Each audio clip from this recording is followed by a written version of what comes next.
রোহিঙ্গা প্রত্যাবাসনের দিনক্ষণ বলা কঠিন, পরিবার ভিত্তিক তালিকা হবে বললেন পররাষ্ট্রমন্ত্রী। নিরাপত্তা নিশ্চিতের আহ্বান কূটনীতিকদের। পার্বত্য অঞ্চলের উন্নয়নের শান্তি শৃঙ্খলা বজায় রাখতে হবে বললেন প্রধানমন্ত্রী। 4000তম পাড়া কেন্দ্র উদ্বোধন। বিএনপির নির্বাচনী রূপরেখা দেখার অপেক্ষায় আওয়ামী লীগ, ক্ষমতাসীনরা 8% ভোটও পাবে না বললেন ফখরুল। আখিরি মোনাজাতে শেষ হলো বিশ্ব ইজতেমা। দেশ জাতি ও মুসলিম উম্মার মঙ্গল কামনা, বাড়ি ফেরায় ভোগান্তি। ত্রিদেশীয় সিরিজের ফাইনাল স্বপ্ন জিইয়ে রাখল শ্রীলঙ্কা, জিম্বাবুয়ে হেরেছে 5 উইকেটে।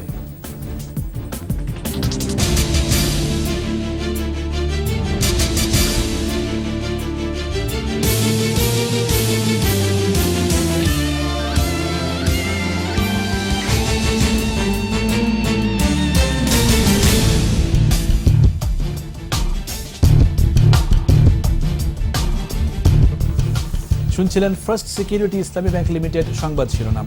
আমন্ত্রণ জানাচ্ছি রাত 11টার 21 সংবাদে। সাথে আছি আমি জাবের হোসেন এবং আমি ফেরদৌসী আহমেদ। এগিয়ে চলো কল্পনার রাজ্যে। এছাড়া সংবাদে আরো থাকছে। সংস্কারের অভাবে ময়মনসিংহ নেত্রকোনা মহাসড়কে চরম ভোগান্তি, হরহামেশাই ঘটছে দুর্ঘটনা।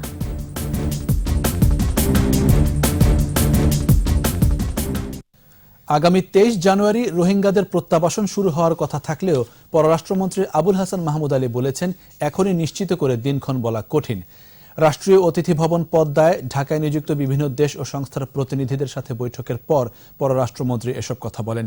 বৈঠক শেষে কূটনীতিকরাও রোহিঙ্গা প্রত্যাবর্তনের জন্য তাদের সমর্থন অব্যাহত থাকবে বলে জানিয়েছেন। রাফেজ আদনান আদেলের রিপোর্ট। রোহিঙ্গা প্রত্যাবর্ষণ ইস্যুতে সরকারের অবস্থান তুলে ধরতে রাষ্ট্রীয় অতিথি ভবন পদ্মায় ঢাকায় নিযুক্ত বিভিন্ন দেশ ও সংস্থার প্রতিনিধিদের সাথে দুদফায় ব্রিফিং করেছেন পররাষ্ট্রমন্ত্রী। প্রথম ব্রিফিংয়ে ভারত, যুক্তরাষ্ট্র, যুক্তরাজ্য ছাড়াও ইউরোপীয় ইউনিয়নের রাষ্ট্রদূত, হাইকমিশনার ও চার্জ দ্য অ্যাফেয়ার্স, জাতিসংঘ শরণার্থী বিষয়ক সংস্থা, আন্তর্জাতিক অভিবাসন সংস্থা, রেড ক্রিসেন্ট সহ বিভিন্ন সংস্থার প্রতিনিধিরা উপস্থিত ছিলেন।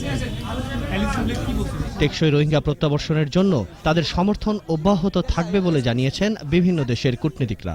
How to make sure that the conditions they go back to are safe, that there's development, that they have places to live, that they will be accepted. We want to see them return in dignity and safety and sustainably and voluntarily to their homes. It is important that people go back to their homes. It is important that the international community should contribute to that process. পরের ব্রিফিংয়ে অংশ নেয় মিশর, Iran, Iraq, Saudi আরব এবং সংযুক্ত আরব আমিরাত সহ ইসলামী সহযোগিতা সংস্থা ওআইসিভুক্ত দেশগুলো। ব্রিফিং শেষে পররাষ্ট্রমন্ত্রী জানান, পরিবার ভিত্তিক তালিকা শেষে অচিরেই শরণার্থী প্রত্যাবর্তন শুরু হবে। এটাকে ফ্যামিলি ইউনিটের আন্ডারে নিয়ে আসা হচ্ছে। আমি তারিখ সম্বন্ধে কিছু বলতে চাই না। গ্রামগুলোকে আবার থাকার উপযোগী করে তৈরি করা, পুনর্নির্মাণ করা, তো এই কাজে ইন্ডিয়া, চায়না এবং জাপানকে তারা ইনভলভ করতে রাজি হয়েছে। রাখাইনে নিরাপত্তা নিশ্চিত করার পরই রোহিঙ্গাদের ফেরত পাঠানো হবে বলেও জানান তিনি। রাফেজ আদনান আদেল, 21 টেলিভিশন, ঢাকা। এদিকে হত্যা নির্যাতনের কারণে বাংলাদেশে পালিয়ে আসা রোহিঙ্গাদের প্রত্যাবাসনে প্রস্তুতি নিচ্ছে মিয়ানমার সরকার। এর মধ্যে নির্মাণাধীন 2টি ক্যাম্প পরিদর্শন করেছে রাখাইন রাজ্যের মুখ্যমন্ত্রী ইউনিপুর নেতৃত্বাধীন একটি দল। দ্রুত কাজ শেষ করার তাগিদ দিয়েছেন তিনি। এদিকে নিরাপত্তা নিয়ে শঙ্কার কথা জানিয়েছে রোহিঙ্গারা। দুলি মল্লিকের রিপোর্ট। মিয়ানমারের রাখাইন রাজ্যে রোহিঙ্গাদের জন্য তৈরি হচ্ছে ঘর। সেখানে থাকছে স্বাস্থ্যসেবা কেন্দ্র ও স্যানিটেশন ব্যবস্থা। সহিংসতার মুখে পালিয়ে বাংলাদেশে আশ্রয় নেওয়া রোহিঙ্গাদের ফিরিয়ে নেওয়ার পর রাখা হবে এসব ক্যাম্পে। সম্প্রতি এমন প্রস্তুতি নেওয়ার কথা জানিয়েছে মিয়ানমার সরকার। এ নিয়ে রয়টার্সে প্রকাশিত প্রতিবেদনে বলা হয়েছে, মংডু এলাকায় 2টি ট্রানজিট ক্যাম্পে 30,000 রোহিঙ্গাকে রাখা যাবে। পরবর্তীতে তাদের নিজ ভূমিতে ফিরিয়ে নেওয়া হবে। আগামী মঙ্গলবার থেকে শুরু হচ্ছে এই প্রত্যাবাসন প্রক্রিয়া, যা চলবে আগামী 2 বছর ধরে। এদিকে নিরাপত্তা নিশ্চিত না হওয়া পর্যন্ত মিয়ানমারে ফিরতে রাজি নয় অনেক রোহিঙ্গা। এ বিষয়ে তারা বিভিন্ন দাবি সম্বলিত একটি স্মারকলিপির খসড়া তৈরি করেছে, যা বাংলাদেশ ও আন্তর্জাতিক বিভিন্ন মানবাধিকার সংস্থার কাছে তুলে ধরা হবে। জাতিসংঘ সহ মানবাধিকার সংস্থাগুলো রোহিঙ্গাদের নিরাপদ প্রত্যাবাসন নিয়ে উদ্বেগ প্রকাশ করেছে। দুলি মল্লিক, 21 টেলিভিশন। যুগোপযোগী আইনের মাধ্যমে পার্বত্য অঞ্চলের অধিবাসীদের ভূমির মালিকানা নিশ্চিত করা হবে বলে জানিয়েছেন প্রধানমন্ত্রী শেখ হাসিনা। সকালে পার্বত্য অঞ্চলের উন্নয়নে গঠিত 4000তম পাড়া কেন্দ্র উদ্বোধন করে এই অঞ্চলে শান্তি শৃঙ্খলা বজায় রাখারও আহ্বান জানান তিনি। পার্বত্য অঞ্চলের সার্বিক উন্নয়ন আওয়ামী লীগ সরকারই করেছে বলেও জানান শেখ হাসিনা। মামুন রশিদের রিপোর্ট। পার্বত্য অঞ্চলে বসবাসকারী 16 লাখ মানুষ এবং 11টি বিভিন্ন ক্ষুদ্র নৃগোষ্ঠীর মৌলিক সামাজিক সেবা প্রাপ্তি এবং সেখানকার সুবিধা বঞ্চিত ও প্রান্তিক জনগোষ্ঠীর জীবনমান উন্নয়নে 4000 পাড়া কেন্দ্র করা হয়েছে। এর মাধ্যমে শিক্ষা, স্বাস্থ্য, সামাজিক সচেতনতা সহ সামগ্রিক উন্নয়নের পথে এগিয়ে যাচ্ছে পাহাড়ি অঞ্চলের মানুষেরা। জাতিসংঘ শিশু তহবিল 4000তম পাড়া কেন্দ্রের শুভ উদ্বোধন ঘোষণা করছে। হোটেল সোনারগাঁও থেকে ভিডিও কনফারেন্সের মাধ্যমে রাঙামাটিতে 4000তম পাড়া কেন্দ্র উদ্বোধন করেন প্রধানমন্ত্রী শেখ হাসিনা। পার্বত্য চট্টগ্রাম উন্নয়ন বোর্ড ও ইউনিসেফের যৌথ উদ্যোগে কাপ্তাই উপজেলার মিথিংগাছড়িতে এই কেন্দ্র নির্মাণ করা হয়েছে। অনুষ্ঠানে প্রধানমন্ত্রী বলেন, পার্বত্য অঞ্চলের মানুষের শান্তি ও উন্নয়নে অবদান শুধুমাত্র আওয়ামী লীগ সরকারের। পার্বত্য অঞ্চলে দেয়া আধুনিক সব সুযোগ সুবিধা কাজে লাগিয়ে আরও এগিয়ে যাবার আহ্বান জানান প্রধানমন্ত্রী। এই অঞ্চলটায় 20টা বছর কোনো উন্নয়ন হয়নি, উন্নয়নের ছোঁয়া পায়নি। কাজে সেই তাদের এই 20 বছরের যে তার পিছনে পড়ে আছে, তাদেরকে সেই জন্য সামনে আনার জন্য আমরা বিশেষভাবে ব্যবস্থা নিচ্ছি। আমাদের বার্ষিক উন্নয়ন কর্মসূচি অর্থাৎ এডিপিতে 17টা প্রকল্প এখন বাস্তবায়ন হচ্ছে অঞ্চলে। পার্বত্য অঞ্চলের মানুষের ভূমির মালিকানা নিশ্চিত করতে আওয়ামী লীগ সরকার কাজ করে যাচ্ছে বলে জানান শেখ হাসিনা। আমাদের সব জায়গায় মানুষ যেন তার ভূমির মালিকানাটা পায়, পার্বত্য অঞ্চলের মানুষ যেন তার ভূমির মালিকানাটা সেইভাবে নিতে পারে, আমরা সেই ব্যবস্থাই করতে চাই। কাজে ওই মালিকানা তাদের নিজস্ব থাকবে, এটাই আমরা নিশ্চিত করতে চাই। ভিডিও কনফারেন্সে পার্বত্য অঞ্চলের মানুষের সাথেও মত বিনিময় করেন প্রধানমন্ত্রী। পাহাড়ে শান্তি শৃঙ্খলা বজায় রাখার আহ্বান জানান তিনি। শান্তি শৃঙ্খলা বজায় রাখতে হবে, কারণ শান্তিপূর্ণ পরিবেশ ছাড়া উন্নতি সম্ভব নয়। তো সেটা মাথায় রেখেই সকলকে একযোগে কাজ করার আমি আহ্বান জানাচ্ছি। পরে সাংস্কৃতিক অনুষ্ঠান উপভোগ করেন প্রধানমন্ত্রী সহ উপস্থিত সবাই। মামুন রশিদ, 21 টেলিভিশন, ঢাকা। আগামী নির্বাচনে প্রধানমন্ত্রী নির্বাচনকালীন কোনো রূপরেখা দেবে না বলে জানিয়েছেন আওয়ামী লীগ সাধারণ সম্পাদক ওবায়দুল কাদের। সচিবালয়ে সংবাদ সম্মেলনে ওবায়দুল কাদের বলেন, বিএনপি কি প্রস্তাব করে সেটা দেখার অপেক্ষায় আওয়ামী লীগ। তিনি জানান, নির্বাচনে অংশ নেয় বিএনপির অধিকার, কিন্তু এ বিষয়ে আওয়ামী লীগের তেমন কিছুই করার নেই। দলীয় হাইকমান্ডকে রাজি খুশি করতে বিএনপির নেতারা সরকার বিরোধী আক্রমণাত্মক কথা বলার প্রতিযোগিতায় মেতেছে বলেও মন্তব্য করেন ওবায়দুল কাদের।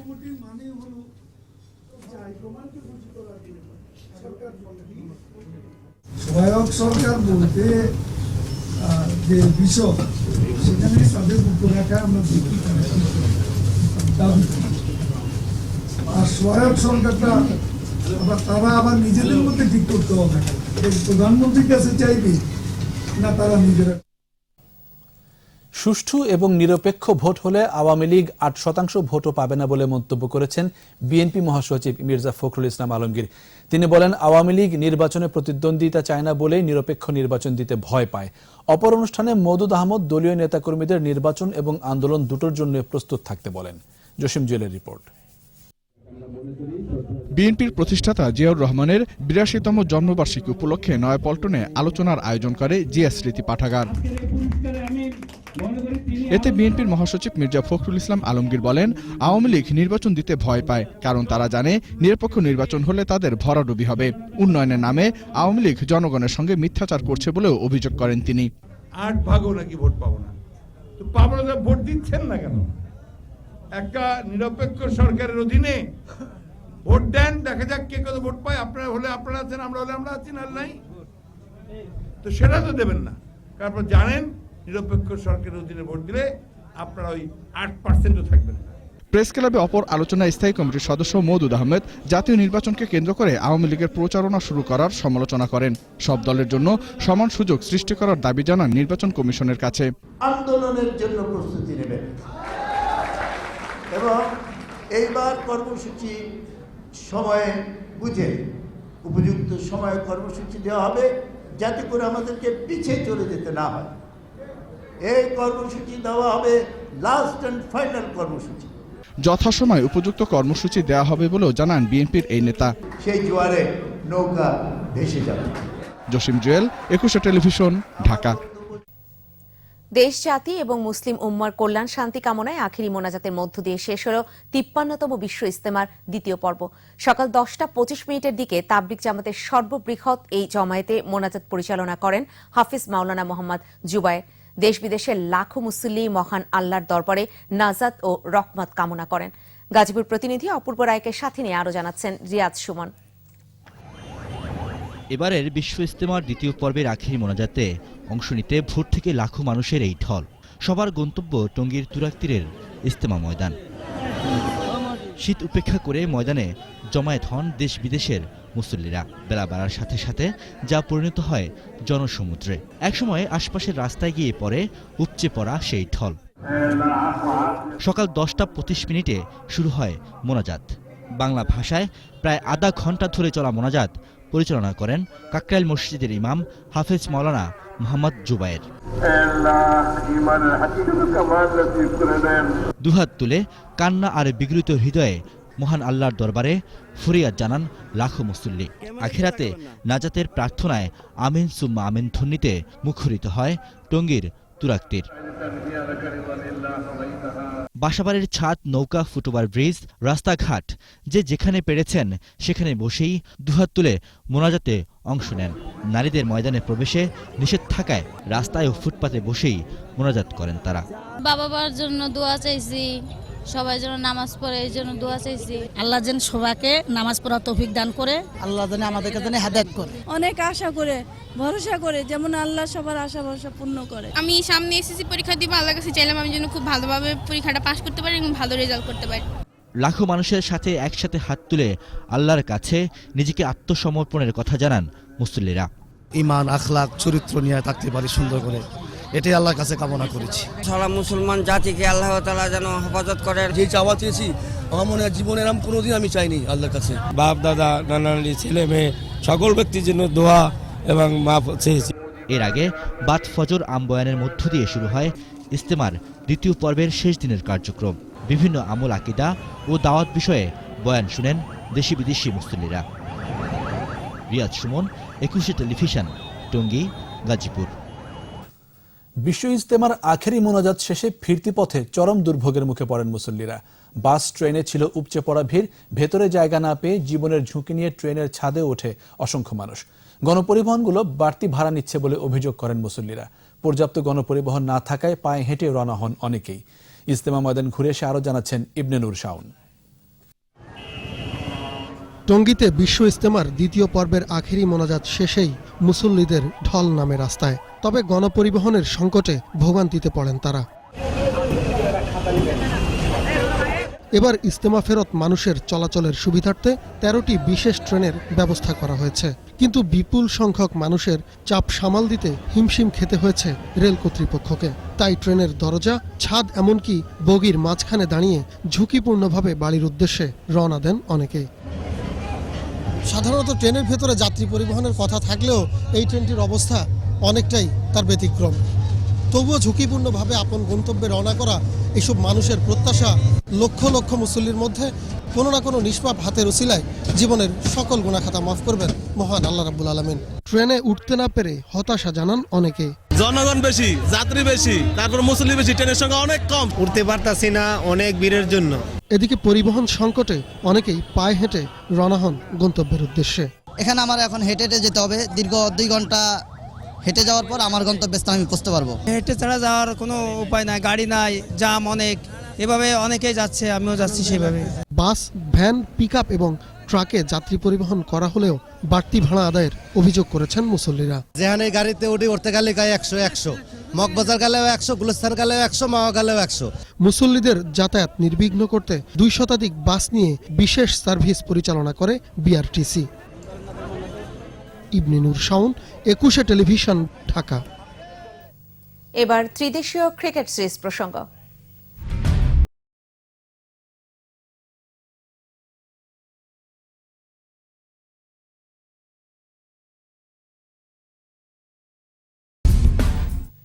ত্রিদেশীয় সিরিজে জিম্বাবুয়েকে 5 উইকেটে হারিয়ে ফাইনালের আশা বাঁচিয়ে রাখল শ্রীলঙ্কা।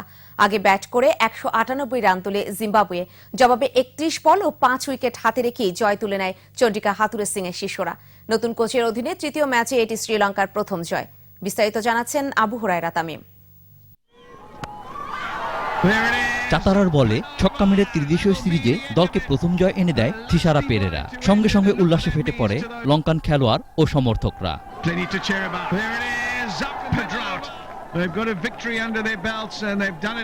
আগের 2 ম্যাচ হেরে যখন দেয়ালে পিঠ থেকে গিয়েছিল, টুর্নামেন্ট থেকে বিদায় নেওয়ার শঙ্কা তৈরি হয়েছিল, ঠিক সেই মুহূর্তেই অতি প্রয়োজনীয় জয়। মিরপুর শেরেবাংলা স্টেডিয়ামে জিম্বাবুয়ের দেয়া 199 রানের ছোট লক্ষ্য তাড়া করতে নেমে 145 রানে 5 উইকেট হারিয়ে হারের শঙ্কায় পড়েছিল চান্দিমালের দল। তবে থিসারা ও চান্দিমালের অবিচ্ছিন্ন 57 রানের জুটি সব চিন্তা দূর করে লঙ্কানদের ফাইনালের স্বপ্ন বাঁচিয়ে রাখল।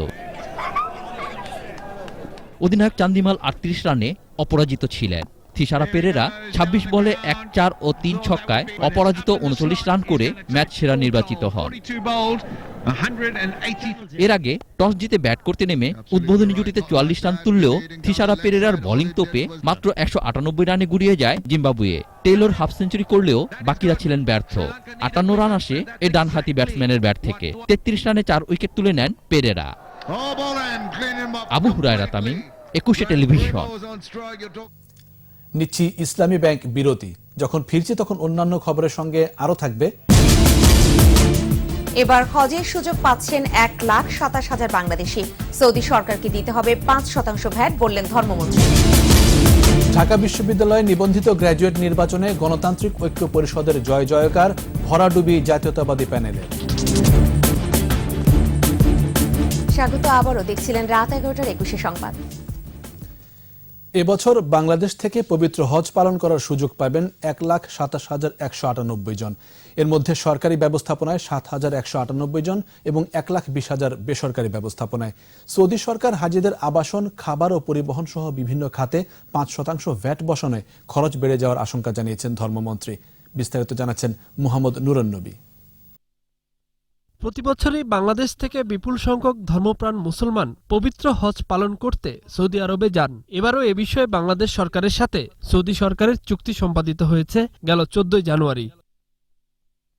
চুক্তি অনুযায়ী এবার 1,27,198 জন বাংলাদেশি হজে যাবার সুযোগ পাবেন। বরাবরের মতো এবারও বাংলাদেশ এয়ারলাইন্স ও সৌদি আরাবিয়ান এয়ারলাইন্স অর্ধেক যাত্রী পরিবহন করবে। সংবাদ সম্মেলনে সে কথাই জানালেন ধর্মমন্ত্রী।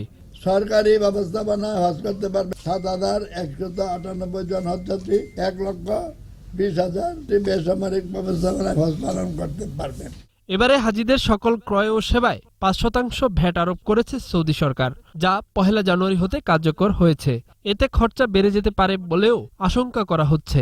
তবে এ ব্যাপারে সরকারের সতর্ক দৃষ্টি থাকবে বলেও জানান ধর্মমন্ত্রী। আবাসন, খাদ্য ও পরিবহনের উপর এর প্রভাব পড়বে।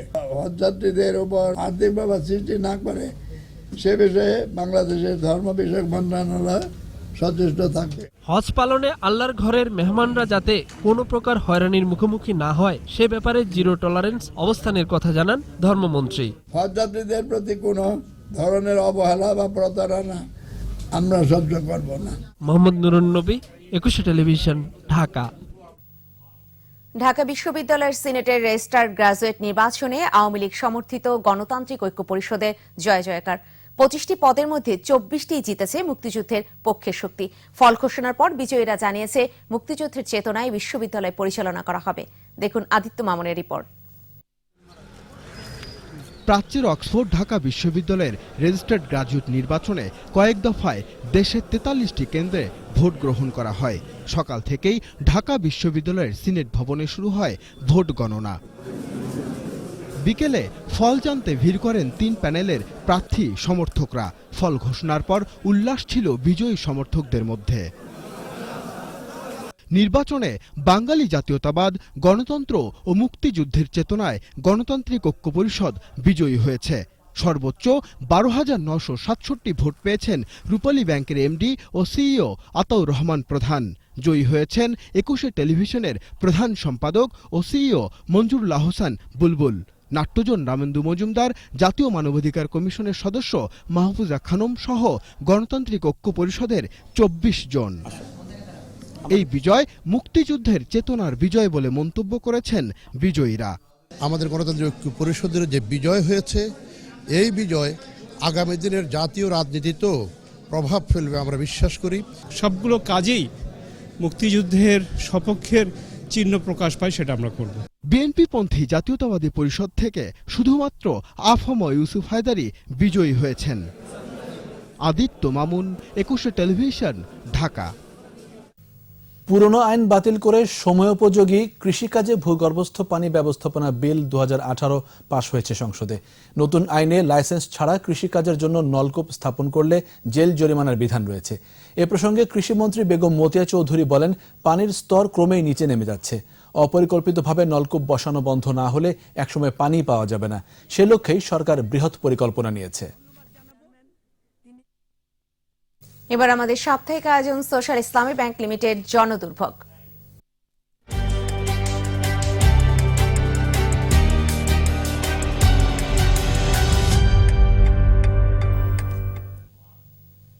দীর্ঘদিন সংস্কার না হওয়ায় ময়মনসিংহ নেত্রকোনা মহাসড়কে পথচারীদের চলাচল এখন এক ভোগান্তির নাম।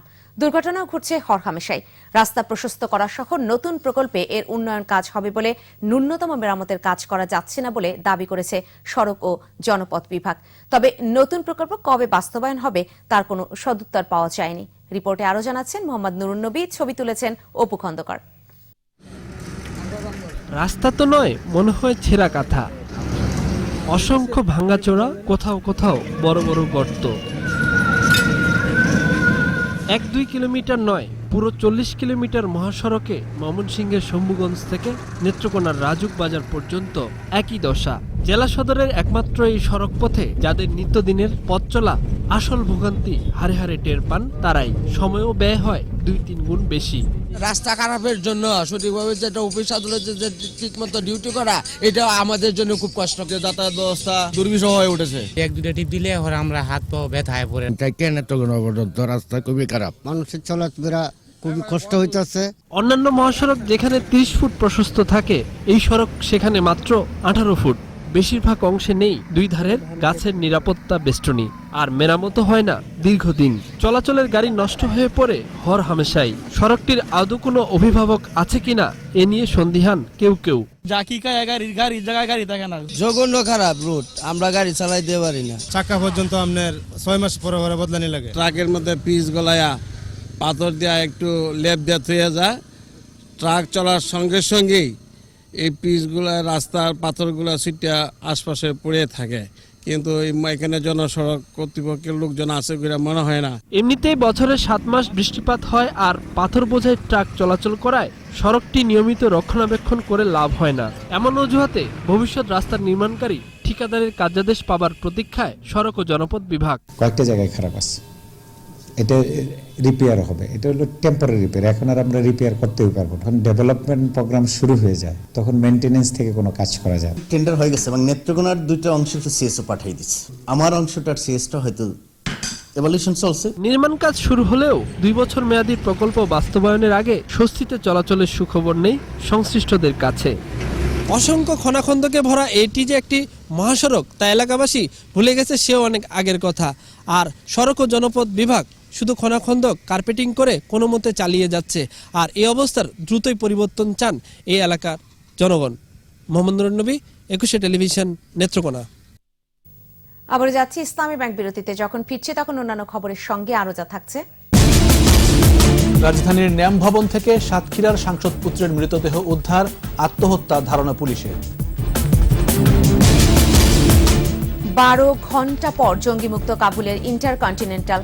14 বিদেশি নাগরিক ও 3 বন্দুকধারী সহ নিহত 21।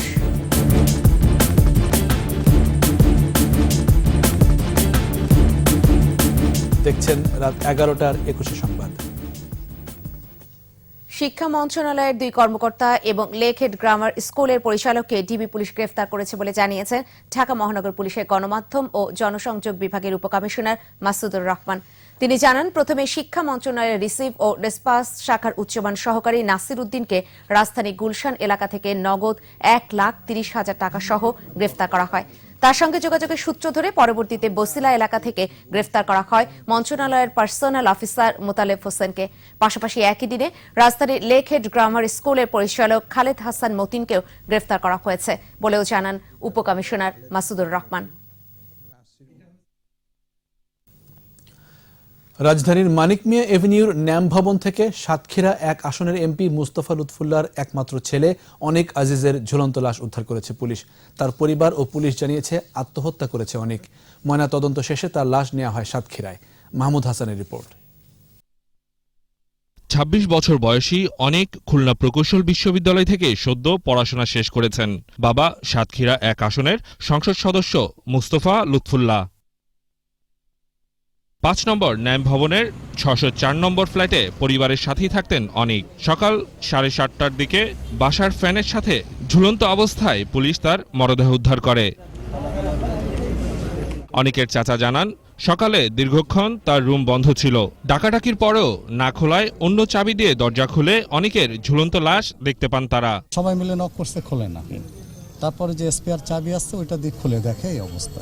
অ্যাবসলিউটলি সুইসাইডাল, কারণ ওখানে পুলিশ সাথে সাথে পুলিশ আনা হয়েছে এবং সমস্ত সিমটম সুইসাইডের পাওয়া গেছে, কিন্তু কেন এই জিনিসটা এখন আমরা পাইনি। সুরতালে পুলিশ একে আত্মহত্যা বলে চিহ্নিত করেছে, একই মত ময়না তদন্তকারীর। শরীরে এক জায়গায় যেটা গলায় রেখেছে, সেটা বললাম তো, সুরতাল রিপোর্টে যা আছে সেটাই। ময়না তদন্ত শেষে অনিকের লাশ সাতক্ষীরার রসুলপুরে নেওয়া হয়। মাহমুদ হাসান, 21 টেলিভিশন, ঢাকা। জানাচ্ছি বাণিজ্য সংবাদ।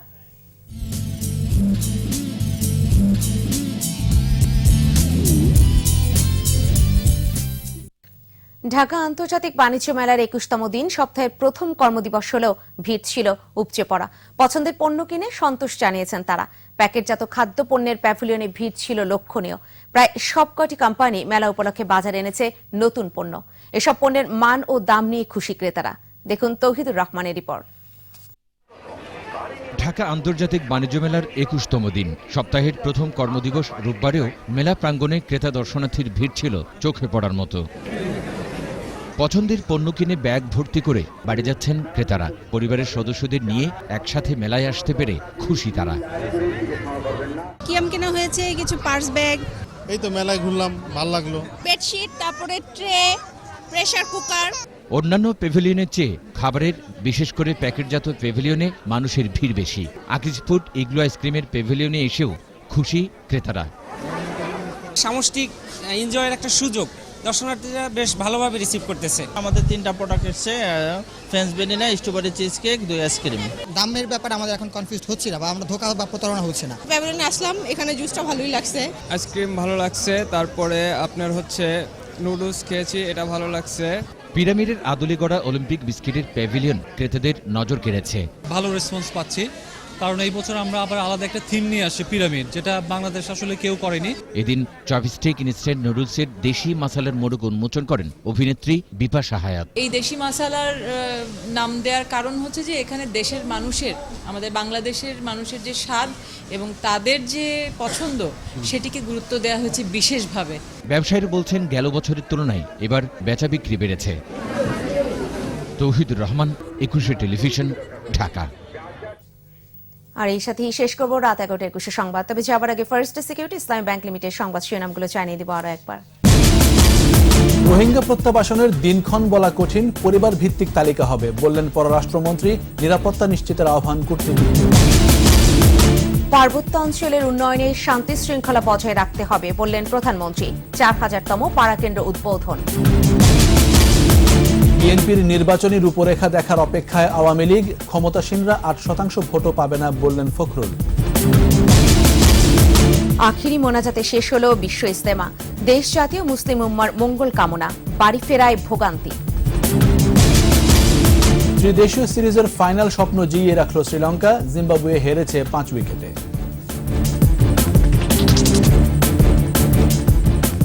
একুশে টেলিভিশনের সর্বশেষ খবর জানতে ডায়াল করুন 2021 নম্বরে আর ভিজিট করুন 21-tv.com এই ওয়েবসাইট। এছাড়া ফেসবুকে লগ ইন করতে পারেন facebook.com/2124 অনলাইনে। আমাদের পরবর্তী সংবাদ রয়েছে রাত 1টায়। দেখার আমন্ত্রণ রইল। শুভরাত্রি।